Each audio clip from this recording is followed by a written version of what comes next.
All right, welcome to the Krug Show, brought to you by Pig and a Pickle. Raj is in the house. It's Tuesday night. We got a lot to get to. Let's do it right here.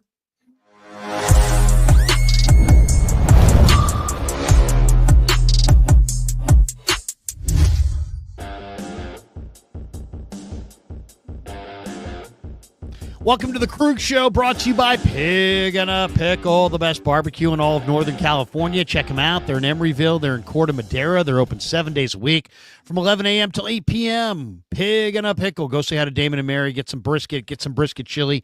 Tell them that Krug sent you. We're also brought to you by Sharp Corners, Sports Cards and Collectibles. They're at 205 Cypress Avenue in Pacific Grove, California, along the Monterey Peninsula. Call my friend Anthony Catania. He's at 831-521-5264. And we're also brought to you by BetUS. You guys know I use BetUS as my official sports book, but did you know they also have an online casino? If you're into slots or live dealer games, you've got to check it out. BetUS is everything from timeless classics to the hottest new slots, plus the live dealer tables that bring the buzz of the casino straight to your home. Right now, BetUS is offering an amazing sign-up bonus, 200% up to $5,000. Or if you're into crypto, a massive 250% bonus up to $5,000. That's free money to play with. So if you're ready to spin your way to some big jackpots, head over to betus.com or BetUS, sign up, and claim your bonus. And thanks to BetUS for being a proud sponsor of the Krug Show. Raj is in the house. We're talking latest Niner news. And wow, I was looking at the odds on where Aaron Rodgers is going to land. And it really shocked me, Raj. I mean, seriously, the Steelers were the even money favorite, but the Niners are a 3-1 second choice over the Saints, over the Raiders, over the Rams. What do you make of that? Why are the 49ers the second choice for Aaron Rodgers if he plays next year? Did somebody know something that we don't know?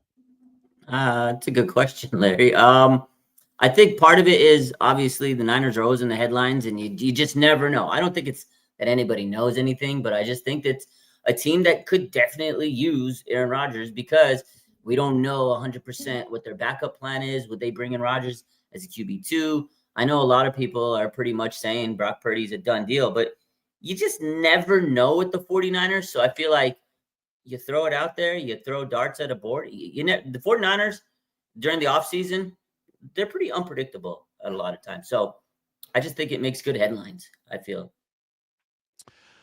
You know, I can't imagine that the Niners would have any interest in Rodgers. I don't think Shanahan would get along with Rodgers. I don't think the Bay Area wants to root for Rodgers.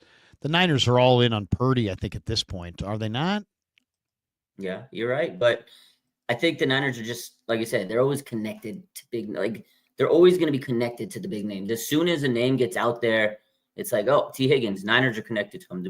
It's just, that's how the media rolls because the 49ers have a lot of people in the media. And again, you just throw every big name out there. Myles Garrett, Max Crosby, Tay Adams, they're all there. They're all going to be rumored to the Niners, whether they go there or not. But I think the big, news that we really got to see is, the Brock Purdy news. Over the weekend, Jed York apparently saw the agent of Brock Purdy, and he was like, this is my guy. He's going to be here for a long time. So I think the Aaron Rodgers news is just, again, media. There's off-season news that needs to be promoted. There's rumors. There's smoke season. It's rumor mill season, and I think that's what it really is. And the real story is Brock Purdy is going to get paid from the Niners. How much is he going to get paid? I think that's the other big part of this question. But in the meantime, you're going to have the people that don't believe in Brock Purdy, and then they're going to pump out the stories of, well, you see, Aaron Rodgers, he's, got these odds to go to the Niners. Are they going to go and pivot towards that way?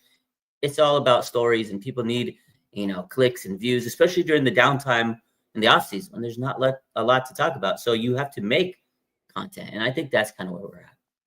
It's interesting. I was looking at some numbers today about the Niner offense and how, they obviously, we know it wasn't a good year. Ayuk missed 10 games. Trent Williams missed 7 games. Purdy missed time. Kittle missed time. Deebo missed time. They all missed games.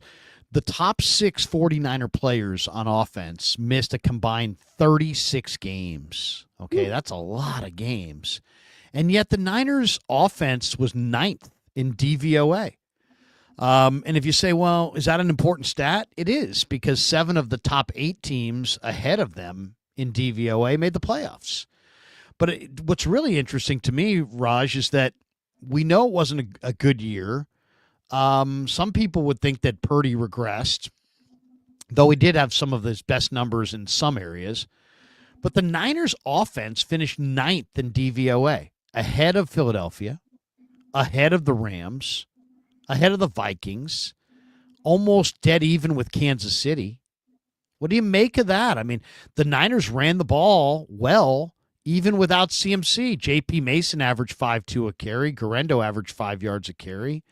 It's amazing. I mean, even without, even with 6 players, 6 key offensive players missing a combined 36 games, the Niners offense was still ranked 4th in yards, 7th in yards per carry, 4th in net yards per pass attempt. So, I mean, in some ways, should we take from this year that, man, that Kyle Shanahan's offense absolutely is alive and well, and their issues are more on defense and special teams? Or do you think that these numbers are just that, and you don't believe in them, and you don't think the Niners were very good offensively? I mean, what do you make of the fact that, at least DVOA-wise, they were better than Philly, the Rams, and the Vikings? Well, yeah, that's. I think that's part of it, and I mean, that's part of the equation is the DVOA, and that's great, and I love that for them. But DVOA is not winning you games, because you're right. There's other aspects, special teams and defense, and we can get to that. But closing out in the red zone, they can move the ball. The 49ers were moving the ball, and we know they have talented players. Brock Purdy's a talented quarterback. They have Juwan Jennings. Like, there were players that stepped up. Ricky Pearsall, when he finally came back, like, there was times where, whoa, what a nice game by Ricky Pearsall. You're right. They're running backs. Like, the 49ers always have good running backs. You know they're going to be able to matriculate the ball down the field, but they couldn't close out drives. Third down conversions was poor, and then there was a lot of holding penalties that pushed them back. And that was the other aspect, is the offensive line. Like, there were times where they moved the ball and you're like, okay, the 49ers offense is back, but they sputtered, right, with the injuries. Deebo Samuel, he was a shell of himself this year. But Kittle had a heck of a season. Juwan Jennings almost had 1,000 yards. So despite their limitations, they did have big moments throughout the season. It just wasn't enough. And I think the big issue was the red zone, but also, like I said, offensive line. So going back to bringing Aaron Rodgers, like, okay, I don't know why that would make sense, because if you don't put an O-line around Brock or Aaron Rodgers, it doesn't matter who your quarterback is, you're going to falter. So I think part of it was offensive line play, struggling in the red zone. And then special teams, that was horrible, right? They put them in bad field position. There was times where they would get the ball all the way down the field, and they're, okay, 4th down. They couldn't score in the red zone, so here comes the field goal kicker. And we all know what happened when Jake Moody would come in. You miss some big free throw field goals and things like that. So I think it was a combination of factors, and it does tell us, like, there are talented players on this offense. The 49ers could move the ball, but they didn't move the ball enough when it mattered in the 4th quarter and in crunch time, because that, if you take away, the small samples of the game, especially in the 4th quarter, how many times did you see an errant pass, a mistake, a fumble, a turnover, like interception? So I feel like there's got to be a little bit more context to it. So yeah, DVOA wise, they can move the ball, but that's just one part of the whole pie of, what was wrong with them. But they definitely have to improve on offense. As we know, there's, Deebo requesting a trade. Brandon Ayuk, when the heck's he coming back? They definitely need a wide receiver in the mix this offseason. Me and you talked about Garrett Wilson. I'm going to stand by that one. But they also need a backup tight end for George Kittle as he's getting older. There's still a lot of things they can improve on. No question. Man, I wish I had looked at the point differential numbers before I bet the Super Bowl, because I took Kansas City, even though I said that I liked Philly coming out of the conference championship game weekend. Mm-hmm. But I knew, and I even said it at the time, I know by the time the game rolls around, I'm going to convince myself that Mahomes and Reed are better than, Sirianni and Hurts, and I'm going to wind up betting on the Chiefs, and I did.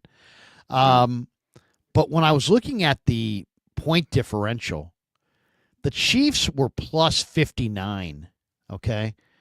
The Eagles were plus 160. The Eagles were 101 points better in point differential than the Kansas City Chiefs. So, they were the better team, and they won convincingly on Super Bowl Sunday. But I want to know from you, give me, and by the way, the Niners are minus 47 in point differential this year. They were 20th out of 32 teams. And they went 2-6 in one-score games. So, that's a big reason why they were bad this year and why they only won 6 games. But give me your primary takeaway from the Super Bowl, because it's like in the Super Bowl, it's like things start to show themselves. And, to me, it's like, you couldn't possibly watch this Philadelphia team dominate and not realize that the Niners have to make some adjustments to run with the Eagles. But give me your takeaway from, what's your primary takeaway and how it affects the 49ers as far as Super Bowl 59 and what you saw? Yeah, that's a good question. But before I answer that, I actually put my money on the Eagles money line, and I won because the night we streamed last week, you convinced me, Larry. Like the stat that you gave me with the yards behind, the yak throws from Mahomes and how the Eagles neutralized it with their great defense. I was like, damn, Larry was cooking on that. And I called my friend who was putting in his bets. He's like, I'm taking Eagles money line, and he wins a lot of money through betting. And I was like, Larry says it, and you're saying it. I changed I wanted the Eagles to lose because of the fan base, but boy, was I happy on Sunday because I won money and the Chiefs downfall. It was nice. But my biggest takeaway, Larry, is holy smokes, you got to build the trenches. The offensive line for the Eagles is disgusting. I mean, those guys are larger than life. Like the Niners need to really build the O-line, the trenches. Like as much as, we need to get this Brock Purdy deal signed and, bring back Dre Greenlaw, they need to make sure they fortify this O-line, because no matter what, if they have to play the Eagles next year in the playoffs, I mean, whatever you do to your D-line, it's not going to get past that O-line and vice versa. And then on the flip side, 49ers need to revamp that defensive line. Did you see Patrick Mahomes get rocked? Like I've never seen it before. Like every time he dropped back, there's pressure in his face. Vic Fangio's defense was unbelievable. He didn't even blitz 4 nasty D linemen, and they just gave him hell all night long. So that's my biggest takeaway. D-line, stack it. O-line, stack it. I don't care about anything else. Build the trenches, Larry. I totally agree. I mean, you have to get big and physical on the offensive line. I mean, it's as really as simple as that. I mean, let's talk about the Eagles on the offensive line for a second, left to right. Okay, Jordan Mailata is their left tackle. He's a Hall of Famer. Now, he was a 7th-round pick, but that was, just fortunate. He was a rugby player and this and that. But Landon Dickerson, their left guard, 2nd-round pick. Cam Jurgens, their center, 2nd-round pick. Mekhi Becton, their right guard. I'm pretty sure he was a 1st-round pick. First rounder. Yeah, he was a 1st-round pick. Lane Johnson, right tackle, 1st-round pick. So what does their O-line have? It has 2 1s, 2 2s, and a Hall of Famer in Jordan Mailata, who, if he hadn't converted from rugby, he probably would have been a 1st-round pick or a 2nd-round pick. So, I mean, they have a blue chip offensive line. When they go to the bench and they go, who's their first offensive lineman off the bench? It's Tyler Steen. He was a 3rd-round pick. So, I mean, yes, you have to invest in your offensive line. The Eagles have, and look what it's done. And then on the other hand, on the other side, I mean, that you got to be able to block this Georgia-based defensive line with Jalen Carter, Nolan Smith, and Jordan Davis, and Josh Sweat, and all these guys. Milton Williams and Zach Bond are free agents, but, I mean, that front line that they have is so big, so athletic, so talented. They got home on Mahomes with just their front 4. They didn't have to blitz. That means they could rush 4 and drop 7, and Mahomes dropped back to pass. There was nowhere to go with the ball. Yeah. If you blitz, you're giving a Mahomes a defined read. He knows exactly where you're blitzing from. He knows exactly how to defeat that blitz. And it's very, very difficult to disguise coverage when you blitz. You have to give away your coverage. And, the Eagles didn't blitz, and they got it done with their front 4. And, the Niners, can the Niner O-line, I mean, if the Niner O-line, I was thinking to myself, how would the Niners do in this game? Purdy would have gotten hit a ton. I mean, he would have just gotten beat up. Yeah. because the Niners can't pass protect against this Philly offensive line. And then on the other side of the ball, the Niners can't run the ball. I mean, the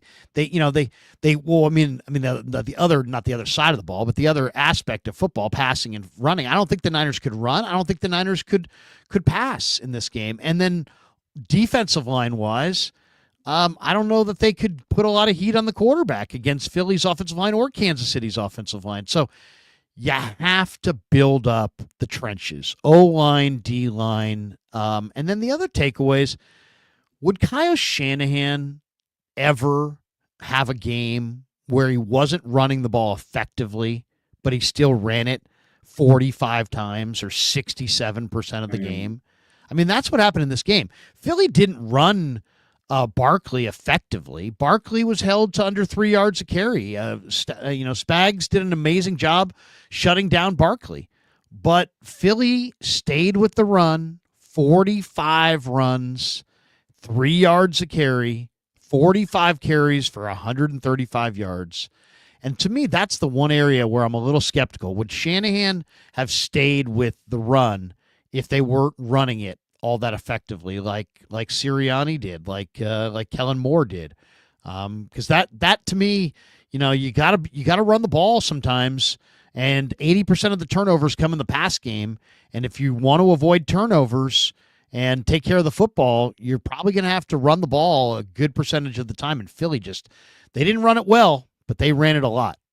Yeah, you're right. And I think Kyle probably would have got frustrated and he would have switched his game plan, tried to throw it, force it. I think that's what would have happened. But you're right. I think the Chiefs did a good job. Their game plan was to take out Saquon Barkley. I think all week they worked on how do we neutralize it. Spags did good, but they also didn't realize there was other aspects of the Eagles that was thrown at them. And I think they were trying to make Jalen Hurts beat him. And I think Jalen Hurts absolutely beat him in this game.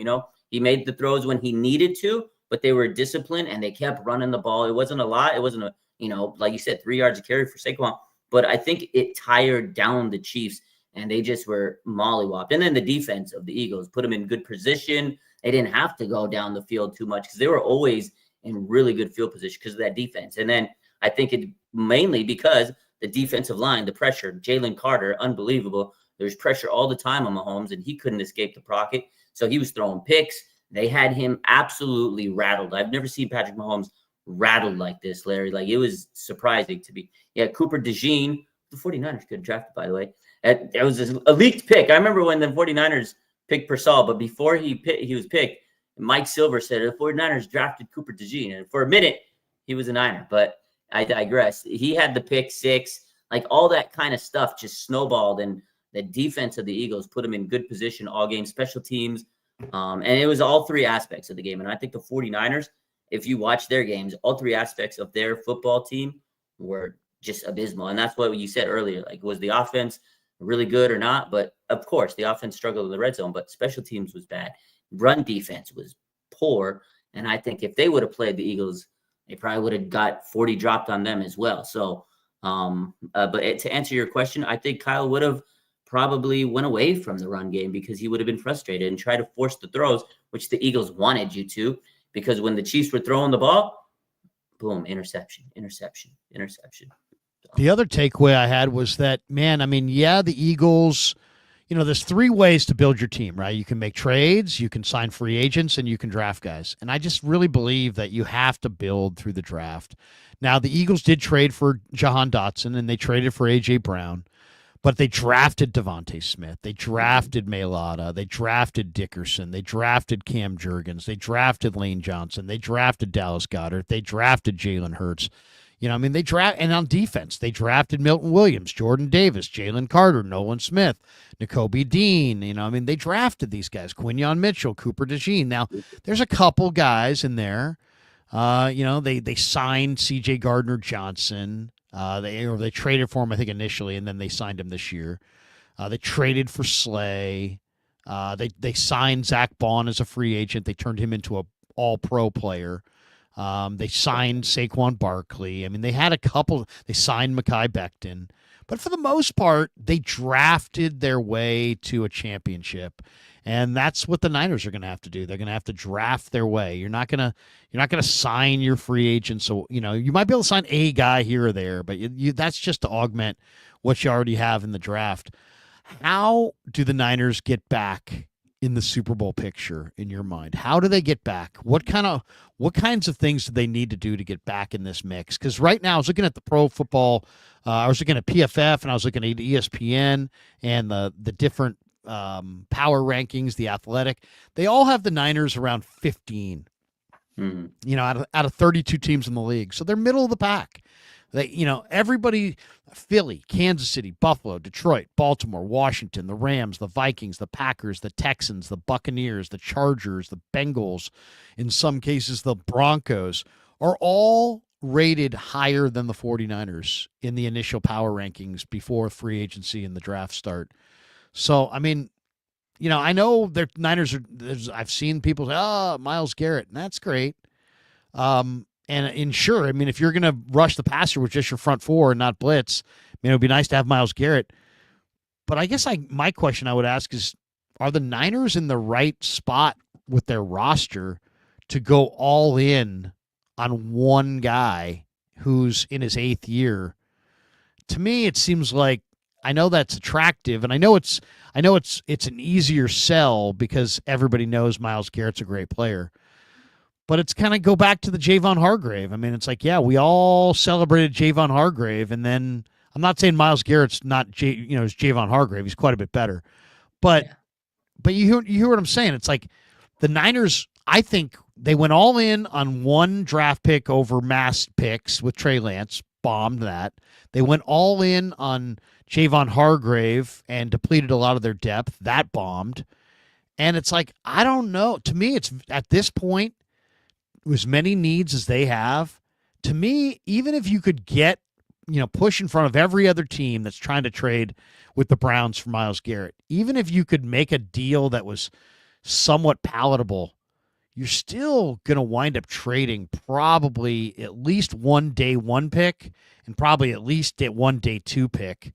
And for a guy who's in his 8th year, I don't know, man. It just seems I know the one great player concept is very popular because we all know that Myles Garrett's great. And so there's no real risk with the draft. It's like, well, if you draft the right guy, but if you don't draft the right guy, you're screwed.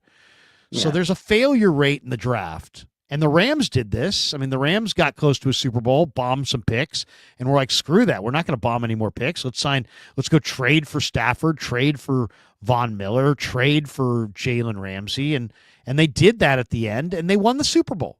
So it is there's no chance that Myles Garrett will be a bust. So you're walking away from that risk. But you're also shortchanging yourself because you're trading a first-round draft choice who could play on your team for 10 to 12 years for a player who's already in his 8th year. So what do you think? I mean, how would you go about doing this if you're the 49ers?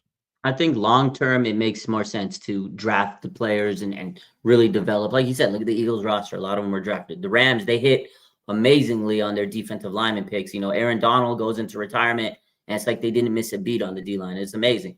49ers, they had a really good draft last year. Can they have another draft like that? I hope so. But it's tough because you look at the history of the 49ers and their drafts with John Lynch and Kyle Shanahan, they're not always that great. Now, they do have some talent that they've really developed, right? They have George Kittle. They have Nick Bosa. They have Fred Warner. These are 49er draft picks that have become those stars, like you said, with the Eagles. So I think putting Myles Garrett with Nick Bosa would be unbelievable. But what would you have to give up? Probably a lot. So, yes, it would probably cripple your future, like you said, trading up for Trey Lance. That set the Niners back a little bit, for a couple of years. But they were still able to kind of get past it because they did have great talent on the roster. But eventually that talent goes away. This year, there's a lot of free agents, right? Your guys are getting older. You have to replace guys. So I think the best move they can do is go in the draft and kill it because it's not just one hole they have to cover. We mentioned it. There's other holes, especially the O-line. I think Myles Garrett would be a big help, and especially with the last place roster, I think it would put this defense, to that upper echelon with Robert Salah back. You'd have Bosa, Warner. Oh my God, it would be pretty nice.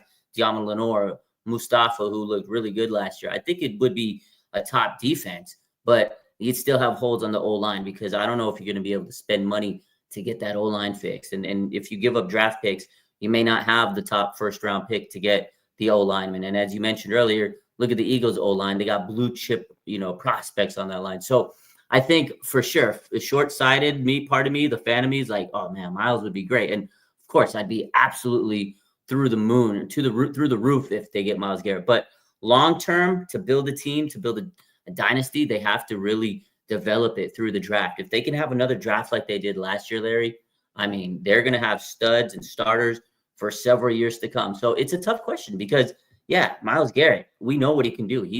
I know he's in his 8th year, but he's still, to me, in his prime of his career. The guy is a absolute dog, man. And you put him on this Niner team, it's like, wow. But how many more years does he have at that level? It's a tough one. And you're going to give up a lot. So you're not going to have a lot of, premium draft picks over the years because you're losing it to get one guy. So it's tough.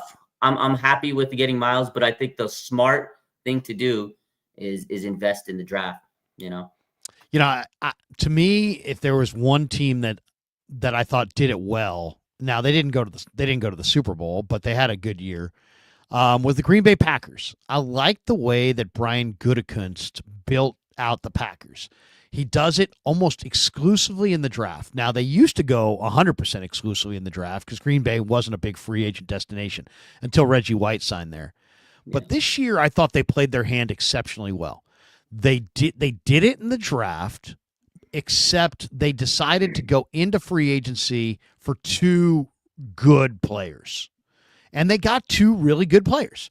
They didn't get, guys that are maybe a little bit better than the guy they drafted. They got guys who are a whole lot better than the guys they draft. They signed Xavier McKinney in their secondary. He gave them a tremendous safety, took the ball away left and right. And then they signed Josh Jacobs, and it gave them, they had other backs. I mean, they had Aaron Jones and this and that, but they gave them a better back, like a premier back.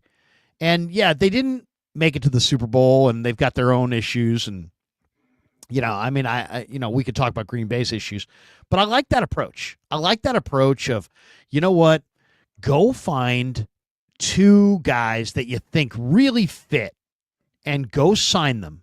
And then other than that, build to the draft. Yeah. And I've seen a bunch of different people projecting and suggesting different free agent signings. T. Higgins, go after T. Higgins. Oh, go after DJ Reed. Mm-hmm. Kyle Posey on Niners Nation, I think the other day had an article, go sign Jamie and Sherwood. Grant Cohn was like, hey, go get the Miami safety, who went to O'Dowd. Javon Holland, who played at Oregon. Holland. I've heard a lot of different suggestions of free agents. Go sign this free agent. Go sign that free agent. Here would be my plan on free agency, and I'm a draft guy, so I believe more in go build it in the draft, and I'm not afraid to build it in the draft. But the one area where I think the 49ers need so much help, or the 2 areas where they need so much help, where I don't know that I could trust the draft, is just straight on at the point of attack on both sides of the ball. Okay. The center and the D tackle. Now, it's a great D tackle draft, but if I could sign DJ Jones to come back, who's really, really good against both the run and the pass, grades out very highly. If I could get DJ Jones to come back and plug that middle on defense, and get Drew Dahlman to come back to the Bay Area where he played at Stanford to plug that center spot, I kind of would like to start right there. One, because I don't want to bring in any more players like Devondre Campbell. Today, the Niners released Campbell. Yeah. I don't want to bring in any more Devondre Campbells. And what do I mean by that?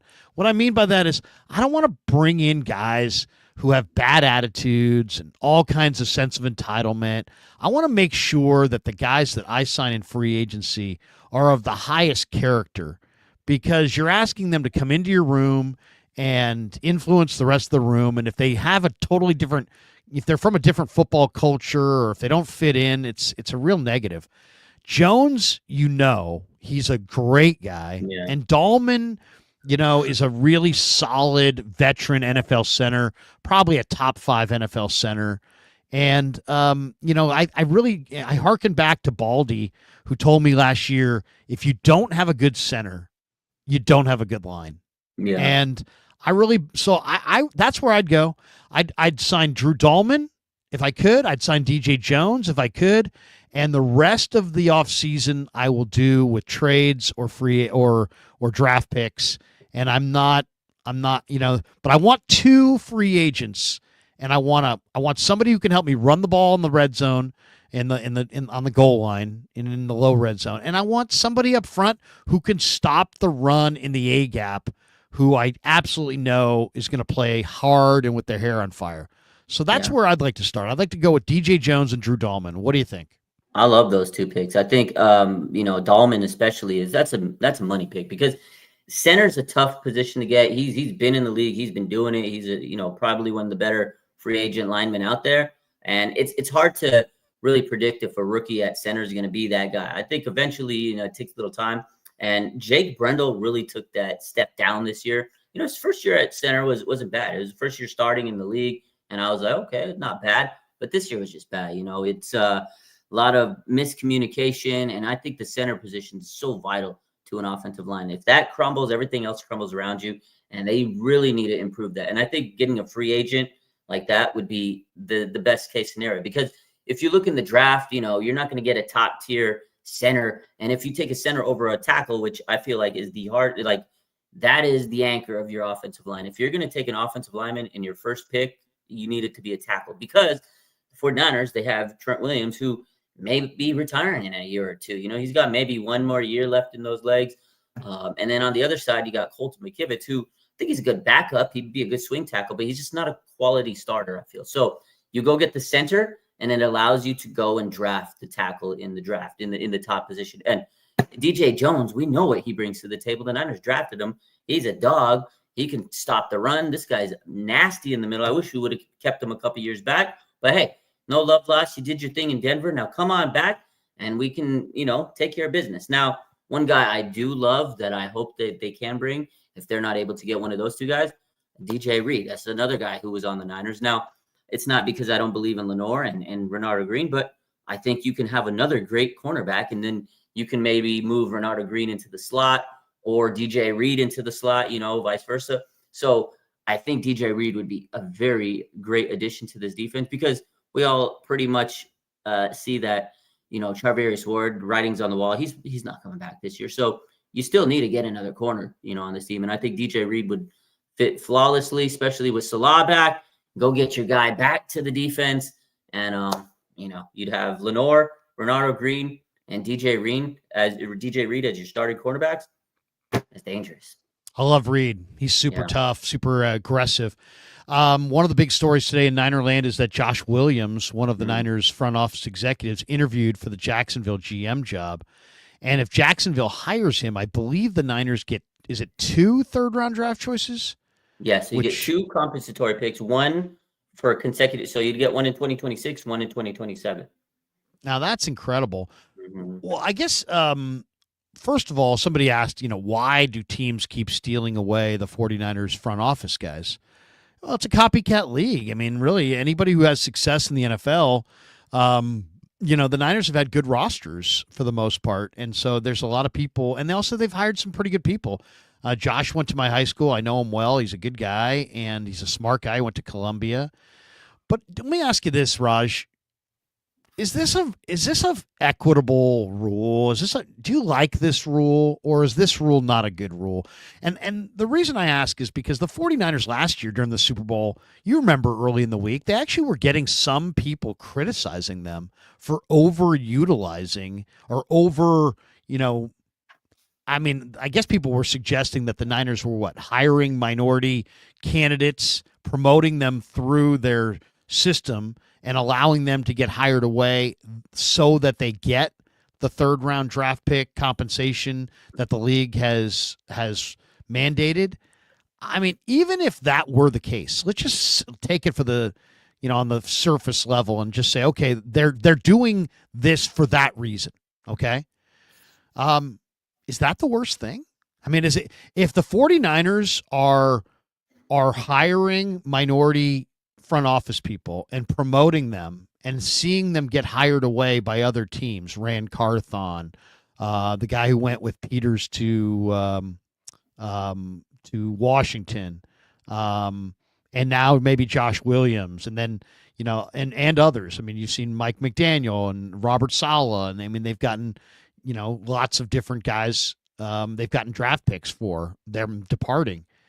But even if the 49ers were doing this with the draft pick compensation in mind, I can't call that anything other than smart. Yeah. I don't see the criticism. I don't understand where it's derived from. The league has set this up because they want to push minority candidates for coaching positions and general manager positions. How do you blame the 49ers for kind of going along with the league's edict? And I just don't see where there's any room to criticize. I'm not getting it at all. Give me your perspective on this. Yeah, I know we mentioned this before in the past. Honestly, the Niners are smart. They're just ahead of the curve. You're being mad at the Niners for understanding the rules and making the most out of the rules. The NFL wanted to promote diversity. So the 49ers said, screw it. We're going to do it. We're going to hire, diverse coaches. We're going to get the minority coach. But they're usually a good candidate because the 49ers are like, oh, wow, we got some good candidates in the mix. D'Amico Ryans, he's turned into a hell of a coach, right? And there's been a lot of other ones. But the 49ers said, screw it. If we're going to do this, we're going to hire the best candidate. And a lot of times the best candidate is a minority. And as you stated, the 49ers, for whatever reason, they get poached because they do have success. Look at their team. They've been to many NFC championships, Super Bowl. Now, they didn't win them all, but they're still a successful organization under, Kyle and John Lynch. And they, are getting poached. So they're just taking advantage. I don't think they're taking advantage of the rule. I think they're just smart and they're ahead of the curve. And other teams are upset because they're just not able to develop the minority coaches like the 49ers. I think they're dumb. I think they're jealous and they're a little salty. 49ers know what they're doing. And people, regardless, they're going to complain. But it's the same people complaining that go and hire the 49er coaches or front office members. And I don't think it's a big thing. I think the Niners have done a good job with the rule. And because of it, they've really been able to get a lot of extra draft picks from Robert Saleh, from D'Amico Ryans, from Mike McDaniel, from Ron Carthon, and now hopefully Josh Williams. But it could also just be a Rooney Rule interview that he had with the Jaguars. But we'll see. He's been on the Niners front office for years. You've heard the saying win-win. To me, I don't see this as anything other than that. It's a win-win situation. The Niners win. They're doing the right thing. I think this rule was put in place because the league deemed that the minority candidates were not getting a fair run. So, I look at this as win-win. Yeah. Are the Niners getting third-round draft choices, and is that helping them? Yeah. But they are also hiring minority candidates, pushing them and promoting them through their system. And those guys are getting hired around the league. And that's, how could that be? How can anybody be mad about that? All right, let's talk. Yeah, exactly. That's what they wanted. They wanted to hire, and they're rewarding you for doing it. So the Niners are just smart. And it's like this. This is the example I used before. It's like, okay, people are upset about the tush push, right? Oh my God, the tush push. You got to ban it. It's a great play. It works. If you can't stop it, that's on you for not being able to stop it. It's the part of it's in the rules. If you can't stop the play, don't cry about it. The 49ers, they're basically hiring coaches within the rules. And when they get poached, they're getting rewarded with the compensatory pick. If you don't like it, make your own damn coaches and let them get developed and taken away. I don't see it. I'll tell you, man, I think the Niners blew an opportunity a couple of years ago in that NFC Championship game to try out 4 downs of tush push. Yeah, right? You had no quarterbacks. You had McCaffrey. You had a fullback, and you were in a game that you had to win. And Josh Johnson got hurt or whatever. I mean, he disappeared. Whatever happened there. He got hurt. He couldn't play. Once he went out, and you had no real quarterback, maybe the Niners should have gone to the 4-down tush push And could you imagine? I mean, here's the thing about that tush push. Yeah, if you don't like it, stop it. But you all know, and we all know, the NFL is a TV show first and foremost. Yeah. If every team in the NFL started doing tush pushing and nobody could stop it, and it's really about when they blow the whistle, right? Because you know the way it works. You get forward progress. So what happens in these short yardage situations on the tush push is that you have your surge, and then they don't blow the whistle. And then here come the guys pushing from behind, and you get a second surge, and they haven't still blown the whistle. Now you're getting a third surge, and now you might have 4 yards. You might have 5 yards. Yeah. If anybody ever perfected it where you could get 4 yards a pop, and then why would you ever hand it to a running back? Why would you ever throw the ball at all? Why would you ever take a risk of anything negative ever happening if all you got to do is just rugby scrum it 4 times to get a first down and move the ball down the field? As soon as somebody perfects that to that level, they'll cancel it because they can't have it. They cannot have that. You cannot tune into an NFL game and have a team have, let's just say Philly had the biggest. Philly does it, right? Philly's got the biggest, most physical offensive line in football. Yeah. What if a team just drafted just the biggest, fattest, heaviest offensive line there ever has been? I mean, literally the lines. These guys are all 375. And then you just got some power back who's just willing to run into a wall, and you got guys who can push them. And let's just say you could get, you know what? This team's so good at it, they can get 4.5 yards a pop. That means it's first and 10, second and 6, it's 3rd and 2, it's first down. You see what I'm saying? And it's just rugby at that point. Then it's rugby, and it's terrible television, and the league would stop it. You know, and I know it's a TV show. They would never, ever, ever allow it. They would come up with a way to either blow the whistle off the first surge, so you didn't get a second surge, you didn't get a third surge, or they would change some rules. I mean, like, you can't run up somebody's back and try to block a kick. Well, maybe they'll, in the name of that, in the same kind of spirit of that rule, maybe they would have some rule where you can't push the guy from behind. I don't know. I don't know what, but and I know, if anybody, I mean, the Eagles are right there on the edge. They almost perfected it, but they get about 2.5, 3 yards. Yeah. But what if they got 5? If anybody ever gets 5, they'll literally figure out a way to cancel it. It'll be canceled before it even gets going. No, I just don't think a team would be able to do it every single down, because at some point all those big linemen would get exhausted, and then they wouldn't be able to push. They wouldn't be able to push the screw. I think eventually it would wear them. Like, in theory, it sounds, you just get these like Hulkamania guys, these big. But who's more worn down, the O line? I think it would be the D line that would start to get worn down. Maybe we should get a football team, Larry, and join the NFL and try it out. Fucking let's do it. Desmond Watson is 449 pounds. He's Florida's nose guard.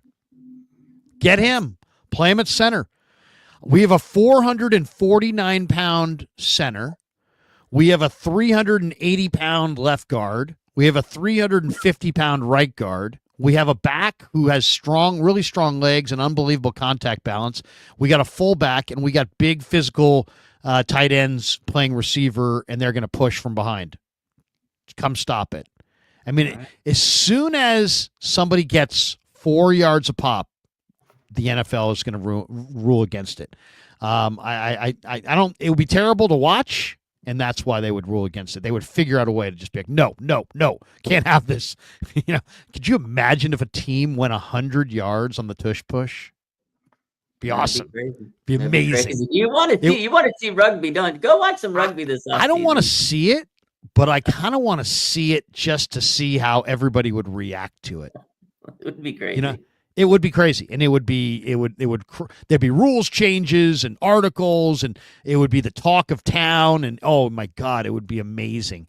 And could you imagine if Desmond Watson, the 449-pound center or nose guard for Florida, somehow became a star because he was gigantic and 100 pounds overweight. I mean, that's really what he is. He's 100 pounds overweight. He's 300 and he's 450 pounds.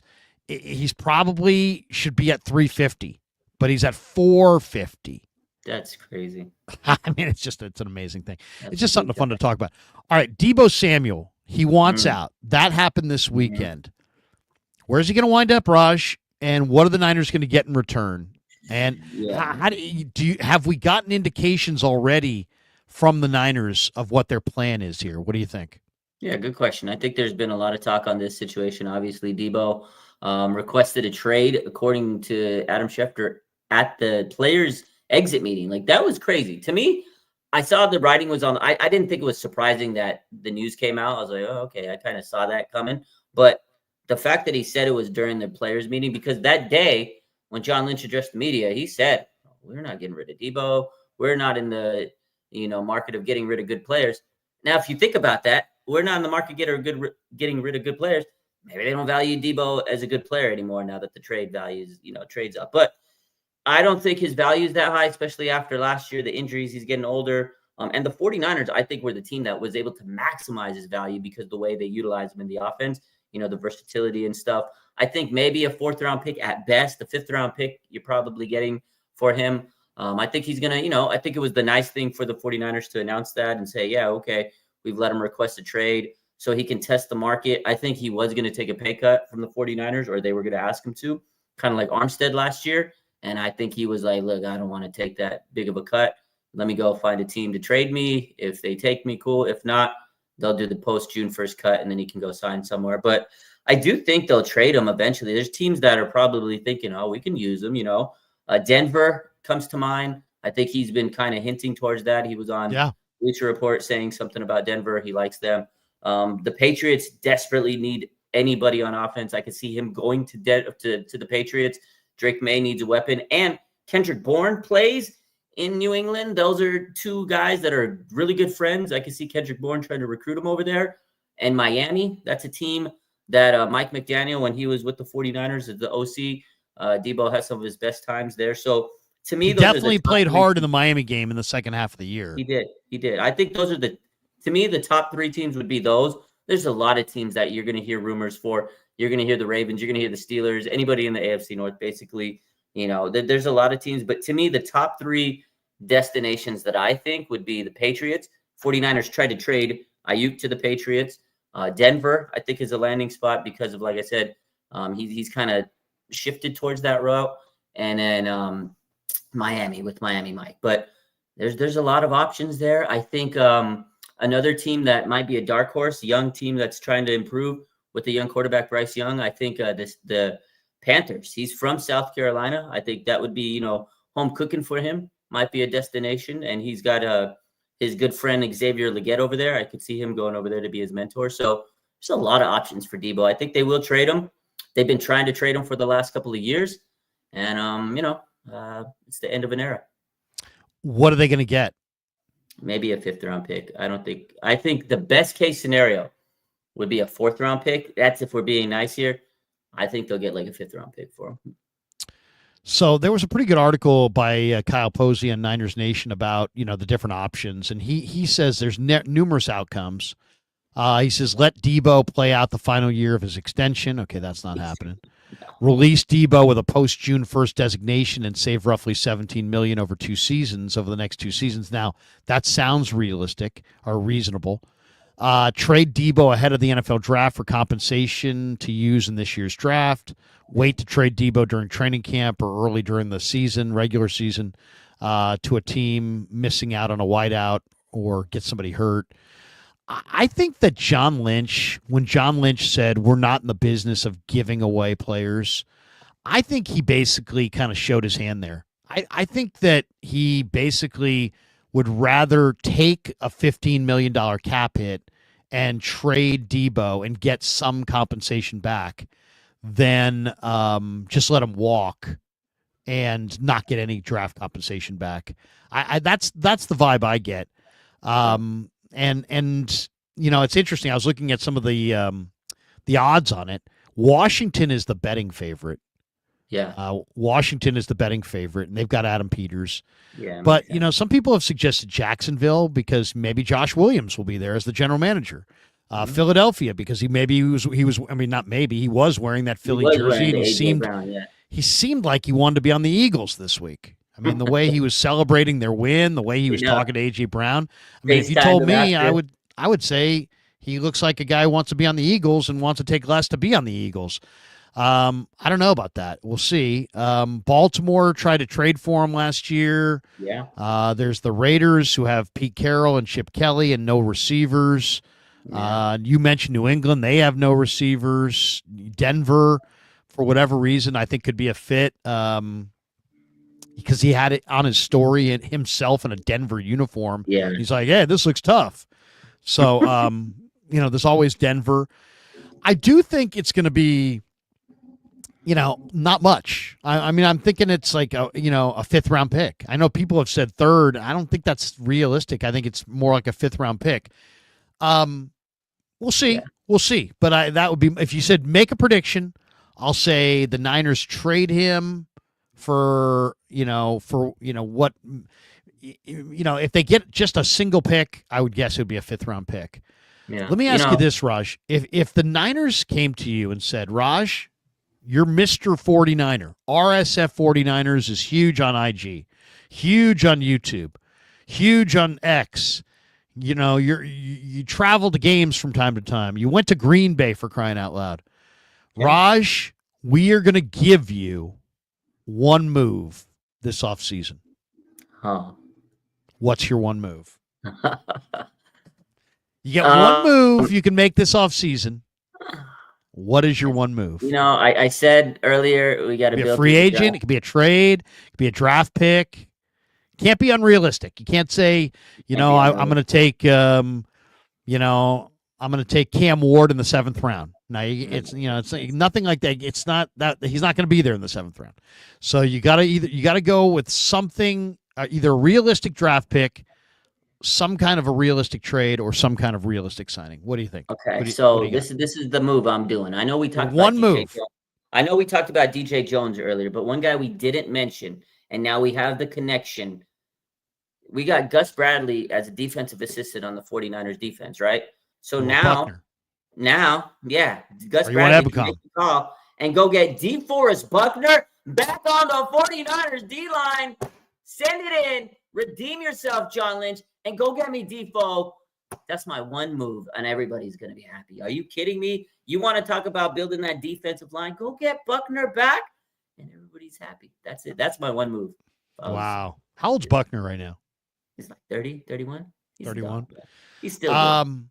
Okay, well, my one move would be I would trade Deebo Samuel and a day 2 pick to the Jets for Garrett Wilson. That's a good move. I love it. Now, here's why. I don't think the Niners can sign T. Higgins. And I don't think the 49ers can win the Super Bowl if they get rid of Deebo, if they don't add a significant wide receiver. Yeah. I don't believe the 49ers will win next year with Ayuk, Pearsall, JJ, and Cowing. That won't happen. They will have to have a better receiver, and they need a complementary receiver to the guys they have, which is they have possession guys, and they have guys who have really good hands. What they don't have is they don't have anybody sub 4.4 who runs good routes, and that is Garrett Wilson. And he is in a unique spot there with New York, and that's a new regime. So he was tied to the old regime, which was Robert Saleh, and you trade them Deebo, and you trade them a day 2 pick, and if they need a day 3 pick, you mix in a day 3 pick.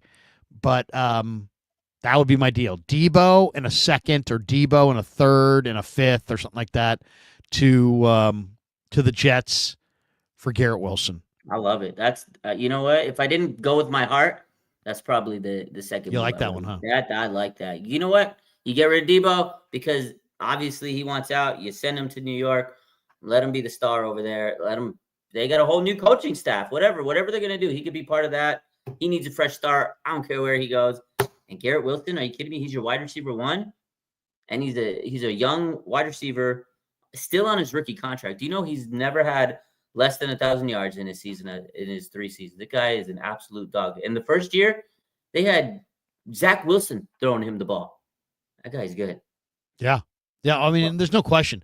He's a terrific route runner, and he's got sub 4.4 speed, and they need that. They need that player. They need a receiver who's young, but they need a receiver, but they can't have a rookie because most rookie receivers aren't good. One other thing that I want to hit before we get out of here, the Davante Adams next team odds are out. And they've got Buffalo as a 3-1 favorite. They've got Pittsburgh at second choice at 4-1. Chargers, the third choice at 5-1. They badly need a receiver. Washington, the fourth choice at 6-1. And then the Niners at 7-1. Now, for the exact reason I just wanted Garrett Wilson, that's the exact reason I don't want Davante Adams.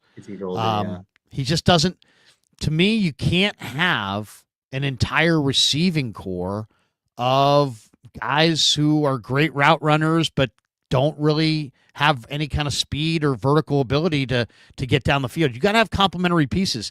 If the Niners had Tyreek Hill and Jalen Waddle and a bunch of burners, if they had super burners left and right, but they just couldn't move the chains, I'd be like, yeah, get Davante Adams, get a chain mover. Like if I'm Miami, I'd really love to have Davante Adams because he moves the chains.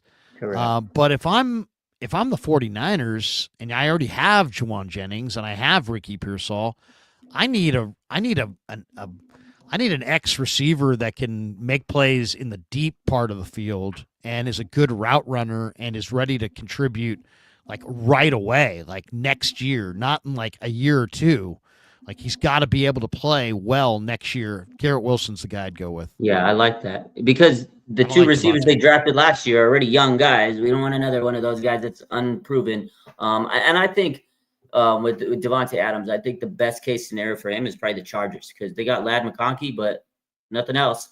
They need another guy that can probably move the chains there. So I think he makes more sense with the Chargers. They need a wide receiver. The 49ers will need one, but I think you're absolutely right. They need a guy that can stretch the field, and Garrett Wilson is that guy. Because, I think before Brandon Ayuk was hurt, he was the guy that was stretching the field and, good route runner, but he was the guy with some speed on the team, and we got to replace that. Now, I think Ricky Pearsall could be that guy, but we don't know. He's in his second season. He played a few games last year, a lot of adversity. Now, I'm, very optimistic on Ricky Pearsall, but you need a guy that's proven that he can be a top number one cornerback against top flight cornerbacks or wide receiver against top flight cornerbacks, because Ricky Pearsall, as good as he has, potential to be, he's never had to play press man against like the top of the best cornerbacks yet. He was the third wide receiver at times last year. So we need a guy that can beat top flight cornerbacks, and Garrett Wilson, Larry, that would be the move. I like it. That's the move. If you can get the Jets now, it's a new GM, it's a new regime. A lot of times if you see teams make trades that you're like, wow, I didn't like that trade, it's usually a new regime parting ways with a player that was drafted by a previous regime that they're, for whatever reason, not in love with. So that would be the one. That would be the one to me to make. If you can make that deal, man, I think you're cooking. One last thought here. Do you see what I see as far as I see the 49ers right now looking to me to be a lot like last year's Eagles team? Okay, so, think about it. Last year, the Eagles started 10-1. They ran into the Niners. The Niners beat them bad. And then the bottom fell out. They lost 6 of 7 to finish the year. They got bounced by the Buccaneers in the playoffs. And what did they do? They got brand new offensive coordinator, brand new defensive coordinator. They hired a defensive coordinator who was a failed head coach, but he's a veteran, proven defensive coordinator. And they got a new OC, a new DC, and, they made some nice pickups, brought in Saquon Barkley, brought in Mekhi Becton, Cooper DeJean, and Quinyon Mitchell in the draft. The Mitchell pick was a high pick, and he was a very good prospect and had a great year, started all year. And, last year at this time, the Eagles were 22-1 to win the Super Bowl, and they won it. The Niners right now are like 17-1 to win the Super Bowl. And who did they hire? A failed head coach who's a very good defensive coordinator in Robert Saleh. The comparisons to Fangio, I think, are legit. The Niners had the same kind of year. They weren't 10-1, but the Niners, the year after winning the Super Bowl, it was kind of a down year for them, and they just fell apart at the end. And what did the Niners? How'd the Niners finish the year on like a 6-game losing streak or whatever it was? I mean, yeah, it was they didn't do much down the stretch. Let's just say.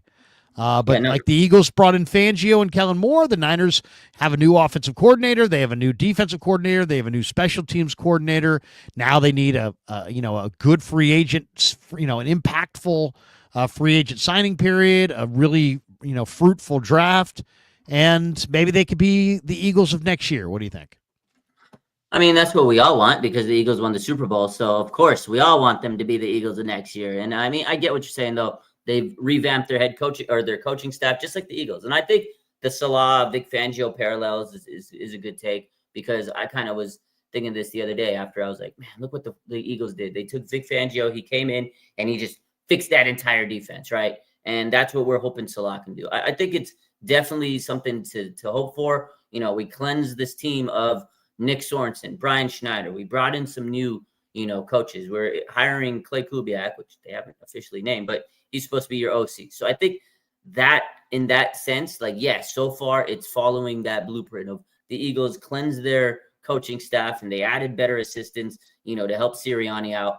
But regardless of all that, they do have to make some impact in free agency, and they absolutely have to hit the draft because Howie Roseman right now, that guy's an absolute dog in drafting, man. That guy has put together a hell of a team. So as much as we want to be the Eagles, Larry, they got to execute and draft well. So I think you're right. I think so far the parallels are there. I think the Fangio and Salah, comparison is fantastic. But they got some work to do before we sit here and we crown them as next year's Eagles. But they have the chance to do that. Before we get out of here, let's take 2 quick looks at the rest of the field. In the division, Arizona's got 1 winning season since 2015. Seattle just fired Ryan Grubb, their offensive coordinator, and hired Clint Kubiak, former Niner coach, as the OC, with the edict that they'd like to run the ball more. And so expect that in Seattle. And then the Rams, the Rams made the playoffs, and they were really kind of one of the surprise teams. I don't think there's any question about that. But they are going to get rid of Cooper Kupp. And one of the hot rumors I heard this week was that the New York Giants hired Matthew Stafford's brother-in-law as their quarterback coach. And some people are speculating that the Rams, who have already won a Super Bowl with Stafford, may trade Stafford to the New York Giants for some haul of draft picks and then turn around and sign Aaron Rodgers. So I guess I would ask you the first question is, who in the division are you most worried about going forward? Just period. And what do you think of the Rams if they did decide to trade Kupp, maybe trade Stafford, try to get a bunch of picks and keep building in the draft, and maybe go with Aaron Rodgers for a year or two? What do you think? So I hadn't heard that rumor. That's pretty good. That's a smart move for the Rams. I mean, you got your Super Bowl out of Stafford. You go flip him into – you go and take Goff, turn him into Stafford. You wins you the Super Bowl, and then you flip him for picks. You get Aaron Rodgers, who probably has 2 more good years left in him. I mean, you saw the end of this.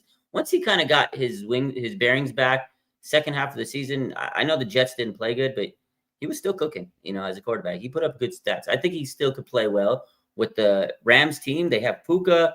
They got weapons. That defense is unbelievable what they've done in the draft. So to me, out of all the teams in the NFC West, I'm still worried about the Rams. I think Seahawks, they're just never going to be scary to me with Geno Smith at quarterback. And they've gotten better, but they're just inconsistent. And Kyler Murray and the Cardinals, as much as they play well against us, I'm not worried because they always fall apart at some point in the season. So to me, the team I'm more worried about is probably the Rams. They got McVay. He's a good coach. As much as we hate him, the guy knows how to coach. And they got some talent on that team, especially on defense. And they have drafted pretty darn well over the last couple of years. So if they turn Matt Stafford into draft picks, man, those draft picks, I'm pretty sure they'll be good players. So that's crazy. Last question. If you could take 3 teams in the league right now and just clear them out for the next 5 years because you're like, oh man, if I could get rid of this team, obviously Philly would probably be one of them because how good they look right now and how young they are, how great they are at the line of scrimmage.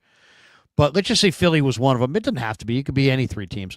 If you could take 3 teams and just say, get rid of these 3 teams to clear the path for the 49ers, who would be the 3 teams that you would want to get out of the way? Because, I mean, you know the way football is. Nope, you're either getting better or you're getting worse. And you got older teams like Kansas City who have been on top, but then you also have these teams like Denver and Cincinnati and the Chargers and the Bucks and the Texans and the Packers that are clearly, getting better. The Rams seem to be getting better. The Washington Commanders. Who would be – give me 3 teams that you would love to just – if you could kick them out of the NFL and clear the decks for the Niners to have a great run here, what 3 teams do you want to take away? I mean, obviously, I wouldn't want to. I want to see the Niners go through everybody, blah blah. But honestly, if I had to kick 3 teams out, oh man, let's see. I'd Kyle probably McKiernan say says Philly, Washington. KC, Detroit. Woodpit 420 says Philly, KC, Rams. What do you got? I'd say Washington because that team is only getting. I mean, JD5 is going to probably be in the NFC Championship in the next year or so. I say Washington. I guess Philly because they're probably going to be the team to beat for the next couple of years. I mean that the trenches are so good, and they're bringing back most of their players. Howie is great at developing players, so even if some of these guys leave, he's a tremendous GM. They're going to keep retooling. I guess Philly, and then on the AFC. If we ever have to play them in the Super Bowl, I'd probably say the Ravens, man. Lamar Jackson would probably cook us up. I know most people probably say Kansas City, but I don't because if we end up playing them one more time in the Super Bowl, I want to be the one. I want to take them down. A lot of people, KC, Baltimore, Philly. I think I would go, if I could take away 3 teams, I think I would take away Philly for sure. Mm-hmm. Okay, Philly for sure. I think I would take away Detroit. There's something about Detroit that I just feel like their talent is so blue chip across the board. They're so good. They're so good. Some of these guys that they've drafted the last few years are just so damn good. Brian Branch, you got to be kidding me. Aiden Hutchinson, Penei Sewell. I mean, Sam Laporta. I mean, it's Detroit. It's definitely Philly. Definitely Detroit. I think I'd say Washington. Give me Philly, Detroit, and Washington. Clear out Jaden Daniels. Clear out, Brad Holmes and his incredible drafting. Clear out Howie Roseman and their incredible drafting. Philly, it's more of a respect for just the momentum these teams have personnel wise. Adam Peters in Washington's obviously got a good thing going. What a draft! What a year he had. He might have had the best year of anybody. And then Detroit and Philly, they're both just hitting. Just strikes and winner after winner after winner. Take away Washington, take away Detroit, take away Philly, and I feel much better about the 49ers. Yeah, me too. Detroit's good, man. Like, the talent on that team is unbelievable. Like, the fact they had all those injuries and they still were able to make it to, the playoffs and still be a top team. I think next year they're going to be so hungry. They're going to be playing with a chip on their shoulder. And then Hutchinson will be back. Like, that was a huge loss. Imagine if they would have had Hutch. I think that defense would have just been so much different. Yeah. Yeah. They just ran out of gas. I get the vibe, though, that Detroit is going to be that team that gets good and gets bad and still never wins.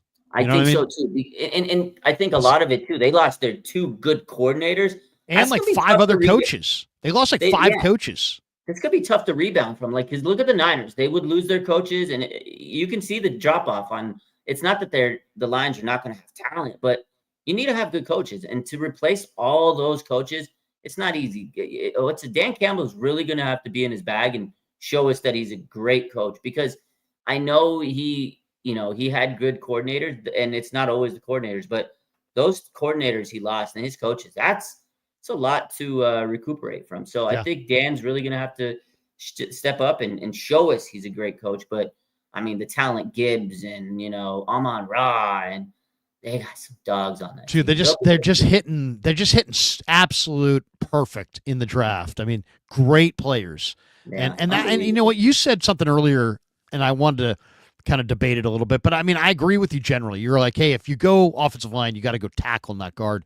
Yeah, But I will say this: I kind of think that forget all the rules that you have and just simplify. Get greatness. Yeah, get good players. Because, like, if you do, I want a guard? No. Do I want Quentin Nelson? Yes. You know what I mean? I don't want a guard, but I love Tyler Booker from Alabama, and he's a road grader, and he will help the Niners run well. But I know what you're saying. You know, it's like I can't go guard at 11, right? You can't go guard at 11. Unless a guy like Quentin Nelson's there. Unless you he's take that guy. Yeah, unless it's an all-timer. Yeah, but, like, you know, the Lions got ripped. Brad Holmes got ripped when he took Jahmyr Gibbs, and we took Jack Campbell. They're like, oh, you can't take a linebacker there. You can't take a running back there. Oh, really? How many teams right now would trade you their running back for Jahmyr Gibbs? Absolutely, most teams. You know, and that's the thing, though. Sometimes people get caught up on position where you just need to take best available. And that's just get great players. That's sometimes the Niners' downfall is they don't take best available talent. And they take on like who's on their draft board. I get it. You build a draft board. You need a receiver. He's on our board, and we have to take him. Like I get that, but man, sometimes there's just certain players that are staring you damn in the face. Like when the Niners took Mike McGlinchey, they passed on so many people. Minka Fitzpatrick was staring them at the Derwin James, like Lamar Jackson, for Christ's sakes. They passed on so many generational players, and they took McGlinchey because they needed that. They needed that player. And you know how that worked out for him. So. Yeah, no question. No question. Yeah. All right, let's hit the supers and we'll bolt. Ben Affleck's double chin says Jared Stidham as a backup. What do you guys think? Strong arm, and he's a free agent. I mean, I'll say this. He played well against the Niners. Yeah. He looked good against – remember that game against the Niners? He played pretty well. He looked pretty good. And he played well against Kansas City in a game where I think they forced overtime but lost. I like Stidham. He's a big, strong guy. I have no problem with him as a backup quarterback. I would like a backup quarterback that is a little bit better than what they had last year. And Stidham definitely would fit that bill. He wouldn't be my first choice, but I like it. I agree. Baby Radiant says, go younger. Get a star defensive tackle in the draft. There's a bunch. There's a bunch. James Foster, was Werner a loss in the run game blocking this year? No doubt. No doubt. Yeah. I mean, I thought Saubert, is that his name? Saubert? Yeah, Saubert wasn't bad, but Charlie Warner's better. That's what Charlie Warner couldn't catch at all. He's only known to block. Yeah, he's not a catching tight end, but he was great at blocking. Yeah. I was happy for Charlie because Charlie went to Georgia. You know, he wanted to, you could tell he was a fish out of water in the Bay Area, and then he signed with the Falcons. You know, it was like, I'm sure, I bet you if we talked to Charlie, he said he had a great year this year because, I'm sure he did. You know, that's part of the country he wanted to be in, and he's a good dude. I loved his tenacity as a blocker, but he just could not catch. Titus Moeller, vetting Garrett Wilson, diva, or would he fit SF's culture? I mean, all wide receivers are divas to some degree. To an extent. Right? Only John Taylor is the only non-diva wide receiver. Samir Shetty says, guys, I completely disagree with the idea that the Niners are hiring minorities for draft picks. That's not what we said. The rule is ridiculous. Hiring should be merit-based, and minorities will naturally excel and compete. The league set up an incentive for teams to hire minority candidates. The 49ers are simply doing what the league has incentivized teams to do. Yeah. So I don't see anything nefarious about it at all. And I don't really have a problem with it if the Niners announced tonight that, you know what, we are going to hire minority candidates, and promote them from within our system because we see the advantage in doing that. That's smart. It's the rules are the rules. We all work within the rules. They're working within the rules. I think what you're trying to say is that you don't think it should be a rule. I think that's what you're saying. I think, I kind of agree with you. I don't think it should be a rule. I think it's kind of like affirmative action. Are you a fan of affirmative action, or are you not a fan of affirmative action? I'm a fan of a world where we don't need affirmative action, but that might be a little bit of an idealist take, you know what I mean? And that's not living in the real world. And obviously the NFL created this rule because they wanted to incentivize teams to hire minority candidates. And I just can't sit there and blame the 49ers for doing it, for gathering top candidates. And I'll say this too: it's not like they're doing it with some kind of alternative plan or some kind of bad intentions. They love Josh Williams. I mean, and Josh Williams is going to be it's not like he's in the organization just for the 3rd round pick. He's a really valued member of John Lynch's staff. So it's the league's rule. They incentivized the teams to hire minority candidates, and the Niners are taking advantage of it and doing exactly that. I don't see how really there's anywhere to criticize. Tommy Huxley says Deebo for an 8th rounder. 8th rounder. It used to be 12 rounds. I know. Could you imagine the Niners? I think Jesse Sapolo might have been on a 12th round pick or an 11th round pick. Yeah. Last super here, 49er _ throwback. Sounds like Travis Kelce is retiring. Fred Warner approves this message because he's a trash talker. Jed York seems optimistic, paying Brock Purdy. You have 3 different thoughts there. I didn't hear anything about Travis Kelce retiring, but he's older. He's not. We think of him as being Kittle's contemporary, but in reality, he's older than Kittle by a couple of years. So, he is probably at the end. And here's the thing about football: you'd rather get out a year too early than a year too late, because offensive players that don't move that well or lose a little bit of their speed. I remember talking to Roger Craig about this. He said, I took more punishment in my last year than I took in the rest of my career combined, because I couldn't get away from the hits, and the hits hurt more, and they came, in a rapid pace. So, as far as Jed York's optimistic about paying Brock Purdy, yeah, it sounds like the 49ers, Raj, understand that they're going to pay Brock Purdy, and it sounds like they've had good, meaningful discussions with Brock's agent, and that they feel that they'll get it done. I'll say this: the report from Diana Rossini that made it seem like it might get done soon, that's right in line with my whole thinking. I would love to see it done by the start of the brand new calendar year for the NFL, March 1st, which would be, get it done in the next 2-3 weeks. I would love to see that, because to me, that's the ideal situation. Then if we both have thrown out free agency or free agent options and trade options, you could feel a whole lot better about what you were doing if you knew who you were, you knew Brock was signed. And the other thing is, if you do want to sign a free agent receiver, no free agent receiver of note is going to sign with a team that doesn't have a quarterback. So you have to have your quarterback situation. I mean, I'm not saying they're getting T. Higgins, but Mike Lombardi said they were be a sleeper for T. Higgins. If Mike Lombardi is right, I don't think he is, but if he is, and the Niners are a player in any way for T. Higgins, they're going to want to make sure that Brock Purdy contract's done before free agency starts, for multiple reasons. You're right. And I think that's pretty clear. All right, that's going to do it for us. Raj, what do you got cooking the rest of the week? What do it's off season time, but I see you working. You're out there. You're putting up stuff. The grind never ends. Never does, man. Same as always posting content no matter what. We got to keep grinding, man. It's a 24/7 thing. If I see something at 11 o'clock and it's like, oh God, I got to post this, we posting it, baby. So yeah, same old. We're going to be live. We're going to be posting. We'll be doing it. Don't worry. I think what Raj is saying, folks, it's the off season. Embrace the grind. And on that note, good night. Yeah, never met a man I've been scared of. Careful.